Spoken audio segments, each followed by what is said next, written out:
Another example of a problem where you will end up with an indeterminate form of infinity minus infinity will be this one.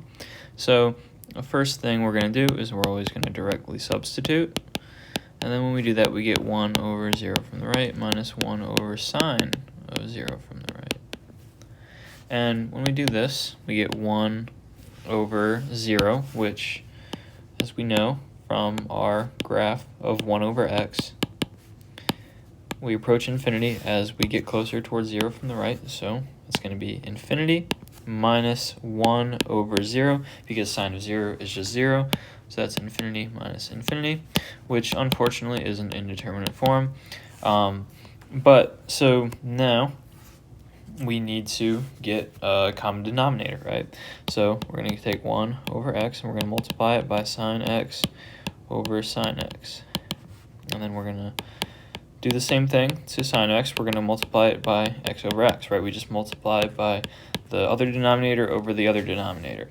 So then we get sine x over x sine x minus x over x sine x. So then we get sine x minus x over x sine x. And just remember, we're still talking about the limit as x approaches 0 from the right. So now we are ready to take the L'Hopital's rule of it, right? Because this is all one fraction now that we can use L'Hopital's rule on. So when we do that, we're going to get cosine of x minus 1, all divided by, this is going to be a product rule, where our first term is going to be an x, derivative of that is 1.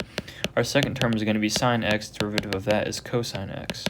So we go across, we get sine x plus x cosine x. And then we are ready to attempt to directly substitute again. So cosine of 0 minus 1 divided by sine of 0 plus 0 times cosine of 0. Cosine of 0 is 1, 1 minus 1, over sine of 0 is 0, plus 0 times cosine of 1. So we're going to get 0 over 0, which is unfortunately an indeterminate form. That's okay, because we can use L'Hopital's rule again. So we're going to be taking the derivative of this numerator and the derivative of this denominator, and we are going to be getting the limit as x approaches 0 from the right of the derivative of cosine is just negative sine. Derivative of negative 1 is 0. Then in our denominator, derivative of sine is cosine. And then this is going to be a product rule, where our first term is an x, derivative of that is 1, our second term is a cosine x, derivative of that is a negative sine x. So we're going to go across, and we're going to get cosine of x minus x sine x.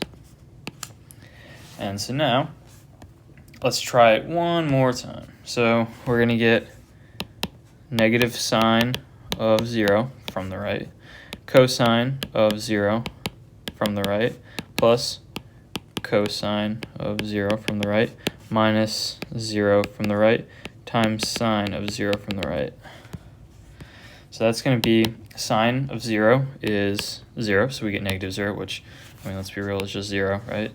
So then on the bottom, cosine of 0 is 1, plus cosine of 0 is 1, minus 0 times sine of 0 is just 0. So this is 0 over 1 plus 1, which is 0 over 2, which is 0. So our answer is going to be 0.